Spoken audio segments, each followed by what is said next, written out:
I have my freedom date, and it's December 2018. That's the last day or month that we decided to take on client work. We finished all of our professional client obligations, which bled into the following year. But that was the month that we all sat at a table, my management team, and said, what would the future look like if we didn't take on client work anymore? Can we make this a reality? Welcome back, you guys. Episode 113. Now I have a question for you. Have you ever thought about having a freedom day? A day in your life where you decide at that moment in time that you're going to choose what you want to do for the rest of your life. My next guest, Chris Do, did exactly that in 2018. He chose what he now wants to do with the rest of his life. Now you're going to hear about his phenomenal journey. This conversation is a unique one in the fact that it is a combination of him talking about his own business journey and success, hard lessons he's learned, things he would have told his younger self, really amazing advice from his business coach. And he's had the same coach for 13 years as well. So you can imagine this guy knows what he's doing with Chris. But let me give you some backstory. So Chris is an Emmy Award winning designer, director, CEO, and chief strategist of Blind and The Future, and the founder of The Future. The Future is what we're going to talk about as well a little bit going ahead. And so it's an online education platform with the mission of teaching 1 billion people how to make a living doing what they love. Now, Chris's journey to get to where he is doing what he loves and to have that freedom in his life was not an easy journey. And he talks through, the ups and downs of that. But this guy's brain is phenomenal. I think you're going to love how he thinks, the advice that he gives you, and the stories that he has to share about being in the industry of production and working with massive clients, all the way down to, how much he charged for a post, an influencer post, him as the influencer on social media as well, down to just some really beautiful practical advice. You guys ready? Let's do this. Let's welcome Chris on the show. Chris, oh my gosh, so excited you're on the show. Been following you for a while on Instagram. You have the best content ever. Welcome. How are you? Thank you. I'm doing great. Thanks for saying that. I appreciate it. You do, though. You do. You're really good at what you do. And you guys are going to get to know Chris coming up. If you don't already know him, we'll talk about his businesses and his journey and what he does in the world. But I love to start with some tactics.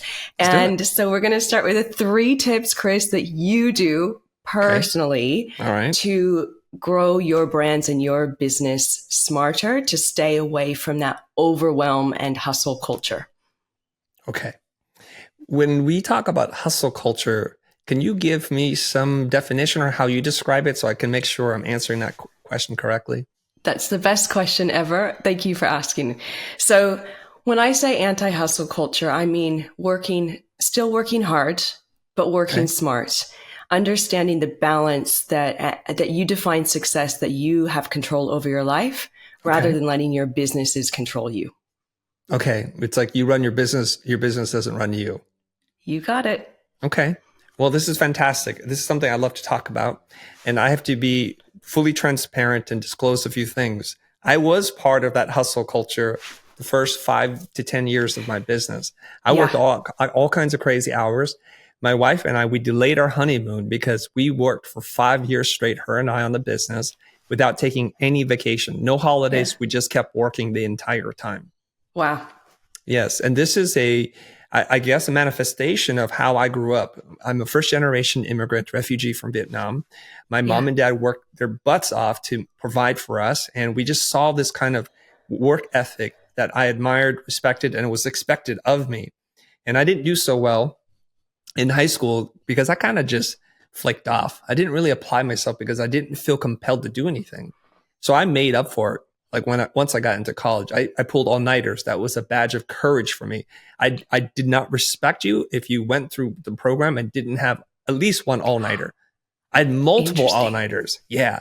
So that kind of work ethic and mentality was expected at a highly competitive, prestigious art school. And that's what I was used to. I carried that on into my business life. Yeah. And there's a word of warning here because every young person, I think, thinks the same thing. My sons are both like this. They work all the time, not because I tell them to, but because they have this unbound energy that seems bottomless. And it takes a toll on you. It takes a toll on you physically, mentally, creatively. And there's a very finite time that you can actually do this. And if we can just learn by just observing, I would say we should skip that part, learn to find a way of working that is long-term sustainable.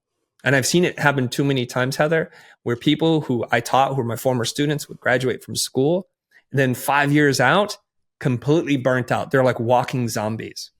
Yeah. Okay. Yeah. And how? Go ahead.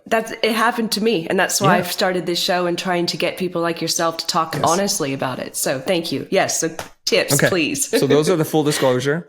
Love it. And for 20 or so years, I ran this production company. I learned to find a balance and a rhythm. So we started to implement certain rules. For example, we really had a document that it was a mandate to our executive producer who handled new business and sales for us, such that he would not put us on a call if the clients did not meet these criteria. And let me tell you some of them. They're super basic, but after you hear them, you're like, well, are we implementing that or not? Rule number one, and we worked in the commercial production, and that meant that we had to pitch a lot for new business. And so if an agency calls us, our client, on a Friday expecting a pitch due by Monday, we would just say no. Because what we did when we said yes was we basically stole everyone's weekend. We stole their personal time, their family time, their resting and recuperation time. And we also learned something very valuable. When you're young, you chase every opportunity, every lead as if it's super real. And it turns out it's not real at all. They had decided at the last minute, somebody bailed, or they just need another idea because they weren't feeling confident about what they had seen. And your last minute kind of last ditch effort for them to see another angle. And since it didn't cost them anything to have you pitch, because we pitched for free, they would just solicit bids at the last minute. And we would grind on this on the weekends. Every once in a while we would win, but it wasn't worth the toll on us emotionally, on the morale of the team, and it just didn't feel right. It felt like we were getting taken advantage of. So we would implement that policy. Call me on a Friday, pitch is due on Monday, we're out. Here's another one, because we were in that kind of creative industry where you're required to pitch. If you invite more than 5 people to your bidding process, we're out. The odds were just not good. Interesting. Ooh, I like that. Yeah. Yes. Okay. Keep going. Yeah. So we basically had a flow chart. It was called a pitch decision flow chart. Okay. Because salespeople are very optimistic. They look at everything like, oh, we can win this. Everything we can win. And God bless them for thinking like that. But it was the creatives who were sitting there grinding on things, exhausted, going from job to job, pitch to pitch, leaving nothing left in the gas tank. So we had to implement this. There were the yes, the no's, and the maybes. The yeses were easy. Single bid, pre-approved budget, and the budget met a minimum. And there was the certain amount of time that we needed to work on developing ideas. Brands that we love, those are all yeses. Yeah.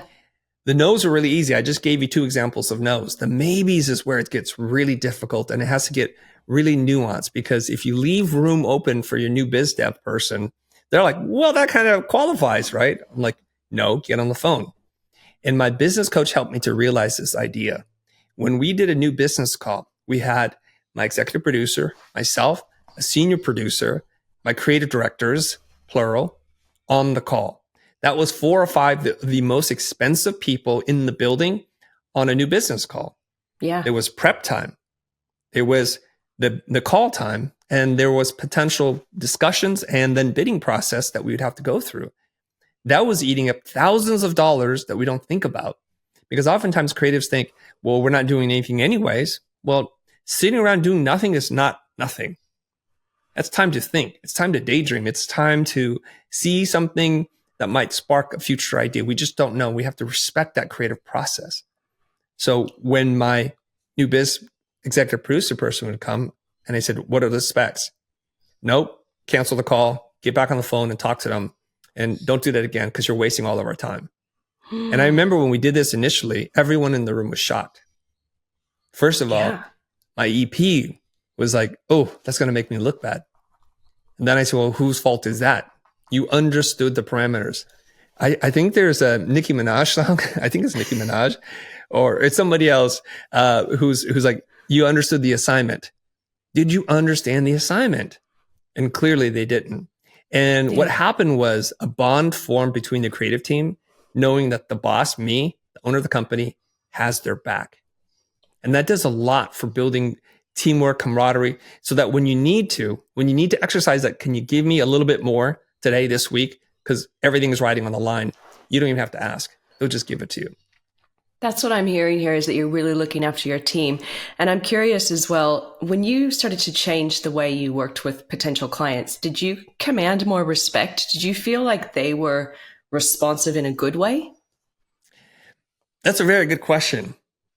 I'm not sure I can speak to that in any real meaningful way. Yeah. I demand respect of myself. So I walk in the room full of like, you know what? I'm here. I'm the prize, as some people would say, because I have more options to get money than you have options for solutions. Yeah. But the problem was I wasn't the person representing us at the first point of contact. So I would tell people, you know, you may not believe in yourself, but right now you're representing me and the creative directors, and we believe in ourselves. So when you agree to these terms and you don't ask for concessions to see if they really want to work with us, you're coming at a position of like lowering your head. We're grateful for the opportunity. Oh, thank you so much for considering us. We don't deserve this call. I'm like, no, we've earned this call. Look at our body of work. Look how we treat our clients when they give us the project. We're really great at giving or taking feedback. We're open. We're collaborative. We're not a bunch of prima donnas like, oh, you're just going to ruin my art today. We don't have any attitude. We're in it. So why are you kind of tiptoeing around this thing? You make us look weak, and I'm not weak. So I would tell everybody, I think you represent you. You're representing us, this whole creative team that has been here for 2 decades. Please act accordingly. Hold yourself with some pride, please. Oh, good themes coming out in this. Anything else, any other tips that you have utilized in your own businesses to grow smarter? Yes. Well, I want to tell you something. Please. I'm in the second iteration of my business life and my third act of a 3-act career. Okay. So there's a lot of information unpacked there. Good. Yeah. I have my free